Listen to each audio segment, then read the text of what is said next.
வீட்டில் காய் எதுவும் இல்லைங்களா, சாம்பார் சாப்பிட பிடிக்கலையா, அப்போ வந்து சிம்பிளாக ஒரு முட்டை சுக்கா மாதிரி ரெடி பண்ணிடலாங்க. கொஞ்ச நேரம் வேலை தான். முட்டை இருந்தால் போதும். அது கூட வந்து ஒரு 5 முட்டை சேர்த்துருக்கேன். உப்பு, மிளகுத்தூள், கரம் மசாலா.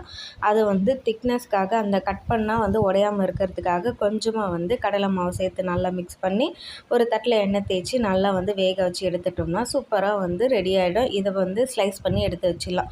இப்போ வந்து ஒரு பேனில் எண்ணெய் சேர்த்துட்டு நான் ஒரு சோம்பு மட்டும் தான் சேர்த்துருக்கேன். அதை நல்லா பொரிஞ்சதுக்கப்புறமா வந்து ஒரு பெரிய சைஸ் வெங்காயம், இஞ்சி பூண்டு பேஸ்ட்டு, தக்காளி எல்லாமே நல்லா வதக்கிட்டு தேவையான அளவு உப்பு, கொஞ்சம் கரம் மசாலா சேர்த்து நல்லா வந்து பச்சை வாசனை போகிற வரைக்கும் வதக்கிட்டு கொஞ்சமாக தண்ணி சேர்த்துக்கலாம். அப்போ தான் வந்து கொஞ்சம் வந்து திக்னஸ் ஒரு கிரேவி மாதிரி கிடைக்கும். அதுக்கப்புறமா கொஞ்சம் மிளகுத்தூள் சேர்த்துட்டோம்னா சூப்பரான முட்டை சுக்கா ரெடி ஆகிடும். நீங்கள் வேணால் இன்னும் கொஞ்சம் காரம் கூட சேர்த்துக்கோங்க. அப்போ நல்லாயிருக்கும். இது சாதத்தோட பெசஞ்சு சாப்பிட்றதுக்கு நல்லாயிருக்கும். நீங்களும் ட்ரை பண்ணி பாருங்கள்.